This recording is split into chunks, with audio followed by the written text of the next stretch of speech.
अस्सलामु अलैकुम वरहमतुल्लाहि वबरकातुहू। उम्मीद करता हूँ तमाम हज़रात खैर व आफ़ियत के साथ होंगे।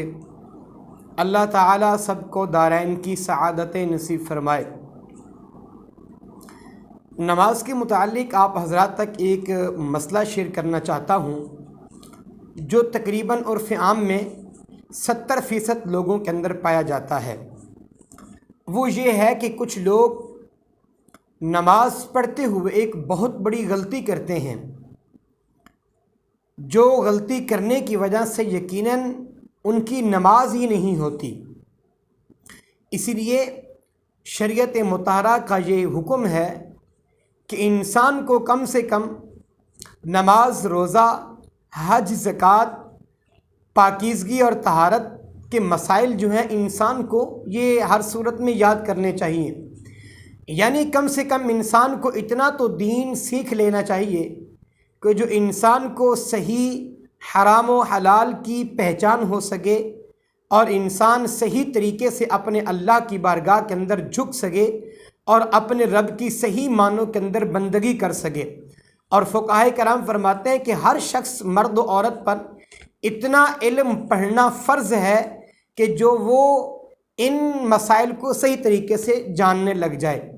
मसला ये है जो मैं आप हज़रात के सामने शेयर करना चाहता हूँ कि कुछ लोग जब नमाज पढ़ते हैं तो तकबीर ओला कहते हैं, या इसके अलावा नमाज के अंदर जो तकबीर 12 मरतबा कही जाती है, मसलन रकू के अंदर जाते वक़्त और इसी तरह सजदे से उठते वक़्त, सजदे में जाते वक़्त अल्लाहु अकबर जो है वो कहते हैं।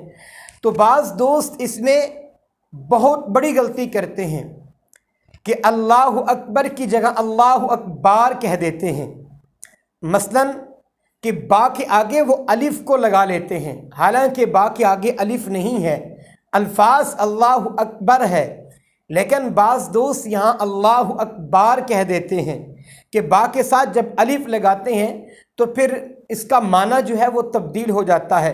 अगर आप अल्लाहु अकबर कहेंगे तो माना बनेगा कि अल्लाह ताला सबसे बड़ा है।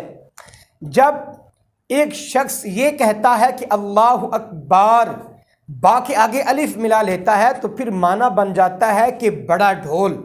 जैसा कि ये अकबार कहना ये नमाज को फासिद कर देता है। यानी जब उसने तकबीर ओला कही तो अगर उसने इसी तरह कहा तो उसकी नमाज शुरू ही नहीं हुई, वो नमाज को सही तरीके से शुरू नहीं कर पाया।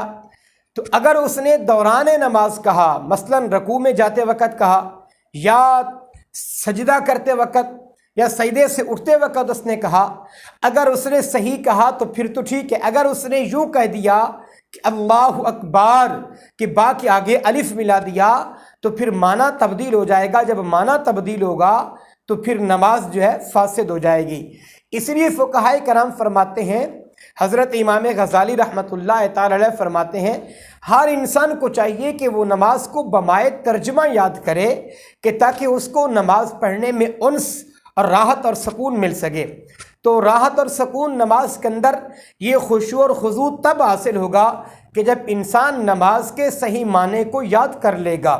तो अगर इंसान नहीं याद कर सकता, इसी तरह फिर अगर पढ़ता रहेगा तो ये अपनी नमाज को खुद ब खुद फासिद कर रहा है, अल्लाह के नाम को बिगाड़ रहा है। रब के नाम का माना तब्दील हो जाता है। जब अल्फाज का माना तब्दील हो जाए तो फिर नमाज फासिद हो जाती है। तो आज के बाद हमने इस बात को याद रखना होगा, हमने अल्लाहु अकबर नहीं कहना, अल्लाहु अकबर कहना होगा। अल्लाह ताला हम सब को सही दीन मतीन समझने की तौफीक अता फरमाए। अस्सलामु अलैकुम वरहमतुल्लाहि वबरकातुहू।